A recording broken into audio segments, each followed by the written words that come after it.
Greetings, my name is Earon Chandler. I am a second year graduate student here at Regent University in the Government 668 Leadership and Administrative Ethics class. I did my essay on money and politics, and I wanted to kind of talk about specifically why I think it's such a severe issue and what it's done to our nation and legislatively what we can do to fix it. On the agenda for today, I'm going to discuss specifically what is the issue with money in politics, how did we get to the point that we are here, and then what real world negative effects has this caused. I want to make sure that I'm giving tangible examples, and then I want to talk about how we fix it, and then we'll have a recap at the end. So, let's start from the beginning. Money in politics. So, basically, as you guys know, our elected officials take money from big money interests, and some politicians take money from small dollar donors as well. But basically, it's a situation where our politicians take the vast majority of their re-election campaign and election campaign donations from corporations, billionaires, the rich, and if you look at things like Open Secrets, where you can see which corporations they take the money from. They take large amounts from specific industries based on a multitude of factors. In certain situations, it's the state that they live in. So if you live in Texas, you're going to take a lot of oil money. Or if you live in West Virginia, like Senator Joe Manchin, you take a lot of money from coal companies and a lot of fossil fuel industry companies that pollute. And then also the committee that you're on. So people that are on Foreign Affairs or people that are on the Armed Services Committee take a lot of money from defense contractors. And then the Health and Human Services Committees, they take a lot of money from for-profit insurance companies and drug companies. So that's what money in politics is. Basically, we've seen, over the years now, politicians pretty much take unlimited amounts of money. And then if you factor in things like super PACs, it gets even more... I call it corrupt, but it's a lot more money and a lot less transparency in certain situations. And then there's a pay-to-play situation where basically these companies have a fiduciary responsibility to maximize profit. So if they give you money, if $1 billion corporation gives you money and then gives you money again, that means that they have received a return on investment. Because, by law, they're not going to give money to a cause that doesn't make them money the next time. So that's basically what money in politics is. It's a vicious cycle that happens, and you take this money, you get reelected, then once you get elected, they call in those favors, but in order to get reelected, you need the money again to run another campaign. So you go back to asking for the money, and then you end up legislating on the behalf of those companies. So just to kind of bolster that point, in a nationwide poll in 2015, 84% of Americans believe that money in politics has too much influence, where 10% said it has too little influence over our political system. So this is just, so it's not just me. Obviously, a large swath of the American people feel as though our elected officials actually take too much money. The money has too much impact over their legislative agendas. So how do we get here?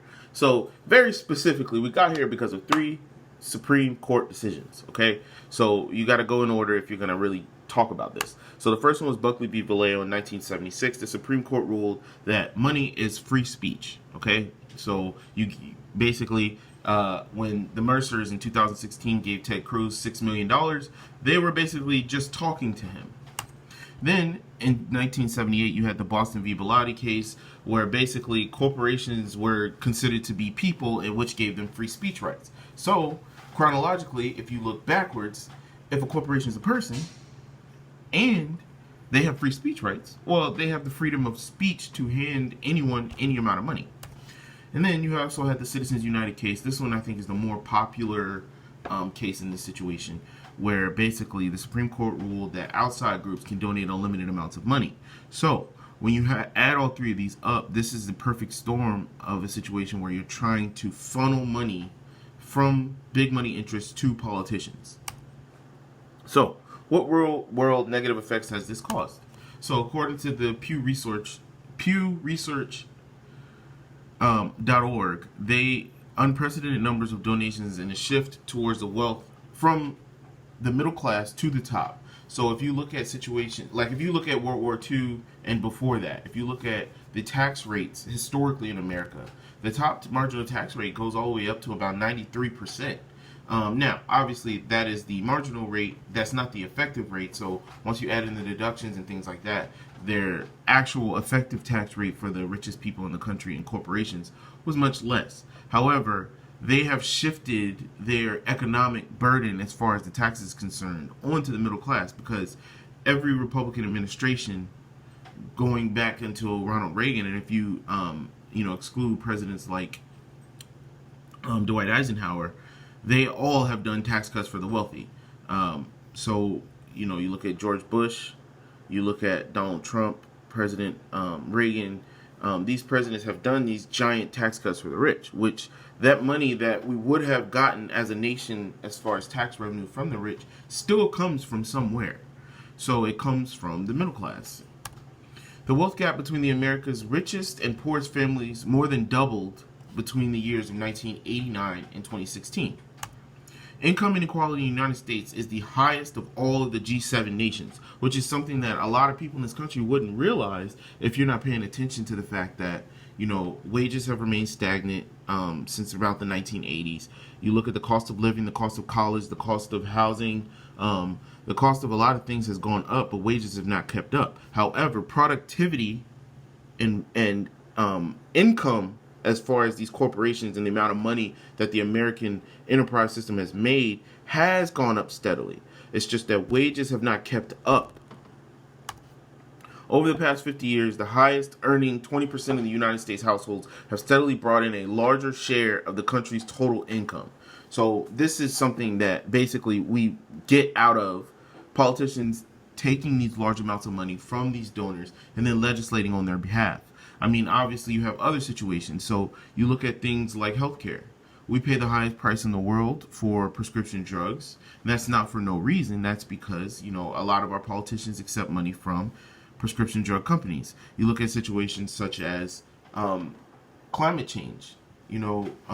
These coal companies and oil companies, they pay a lot of money to ensure that the restrictions on pollution and the restrictions on air quality are lowered at any chance that they get. President Trump, who's a huge proponent of the oil and coal companies, has rolled back a lot of Obama-era regulations on clean air and clean water. So, the main point, I guess, about what it is that we're talking about is these corporations and these moneyed interests have a hand in government to the point where they basically give politicians money. The politicians legislate on their behalf at the behest of their electorate, because they are attempting to get reelected with those campaign dollars. So I don't think that these politicians are necessarily bad people inherently. I think that this is just a result of the system that we have set up based on those Supreme Court cases. So this is actually a screen grab that I got from the Pew Research Center, where basically it says the richest families are the only group that have gained wealth since the Great Recession. So if you look at the chart here, you'll be able to see that since 1989 and then going up to 2007, obviously wages went up and down. However, after the Great Recession, 2008, the wealthiest people in the country were the only group to actually raise their wealth. So how do we fix this problem? I have a 3-pillar legislative plan that I personally feel will be the best way to do so. But before you even go there, I think the only way to truly fix this problem is a constitutional amendment. So in that constitutional amendment, it should be focused specifically on there should be public funding of elections. So if you look at other countries like the UK, they have public funding of elections, and because what it does is you never know. Does a politician actually believe the things they believe, or are the lobbyists and the private money that they're taking from these corporations and billionaires that end up benefiting from the public policy that they receive? Are they influencing their decision making, or is the politician actually believe what they believe? So, obviously, amending the Constitution is something that's very difficult. So, I wanted to give a big picture solution, and then some of the smaller solutions that I think also could solve these problems in a more temporary fashion. So, the first pillar of the three-pillar legislative plan will be to ban donations above $200 for individuals per candidate per election cycle. So if you want to go and donate $200 to a candidate, that's fine, up to $200, and then you can donate $200 to a different candidate. But the problem comes in when a person like a Donald Trump before he became president could give $2,700 and then give again in the general election to a candidate, and you only have $50. Well, your speech, as they call it, is not equal. So if you have, and then you introduce the situation of super PACs and private expenditures and plated dinners and things like that. Like, these richest people and these companies can actually literally funnel billions of dollars to all different types of candidates.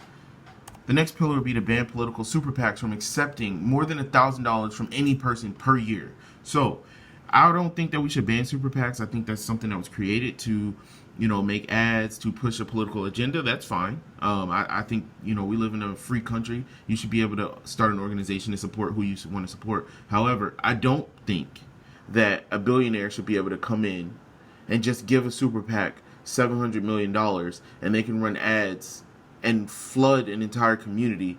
I feel like that tips the political spectrum in their favor too far. So I would only allow up to $1,000 per year. Then I will repeal the 3 Supreme Court decisions with a resolution that will probably come from the executive branch, in my opinion, based on 3 principles. The first principle: corporations are not people, obviously. Thus, they do not have First Amendment rights. Second, money is not free speech, it's money. And thirdly, groups cannot donate money to politicians. I think people should be able to donate money to politicians. I feel like groups should be able to make ads. Groups should be able to lobby politicians. If you have a union and they want to go to the legislative building in D.C. or in their state house and they want to have a meeting, they should be able to do those things. But they should not be flooding our political candidates' coffers. I don't agree with that. And that includes unions. That includes super PACs. That includes any group. Also, I have a few simpler ideas.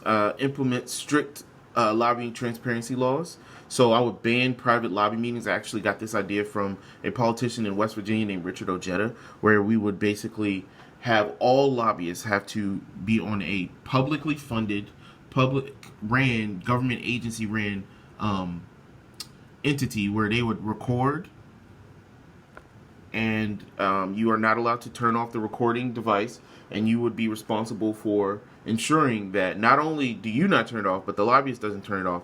And all lobby meetings need to be on a website that every American has access to. Sorry about that.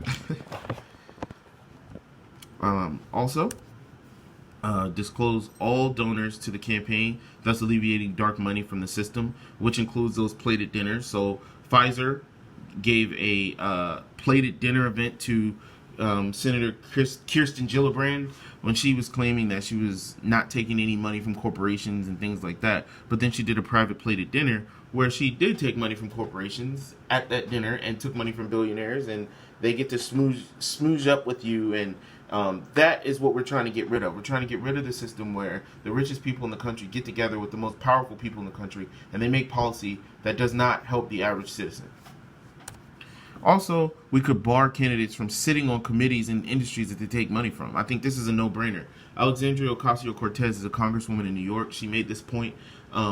Why is it that we have a person that accepts millions of dollars or hundreds of thousands of dollars from coal companies sitting on boards or sitting on committees in Congress that are over the legislative policy covering coal companies? Why would you put a person like Lindsey Graham on an armed service committee when he takes the most money from the military industrial complex? Or having people on committees that affect prison reform, but they take money from private prisons? So I think that's a no-brainer. So today we discussed the issues with money in politics, how we got here in the first place, and what real-world negative effects this issue has caused. And I gave a couple of ways that we can fix this problem. And here's our recap. So overall, I just want the main point here to be, we have a system now where we basically have legalized bribery. We have politicians that accept money from the very industries they are supposed to regulate, and then we're all supposed to look at that system and expect them to regulate fairly.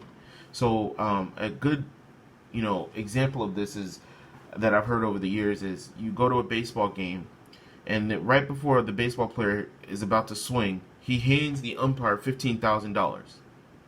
Does anybody think that umpire is going to call simply balls and strikes? No, he's going to have some vested interest, in the person that just gave him all of that money. And I think when you're dealing with things as important as people's lives and legislative policy, that is something that's a lot more serious than we take it. And I think that these reforms would seriously help this problem.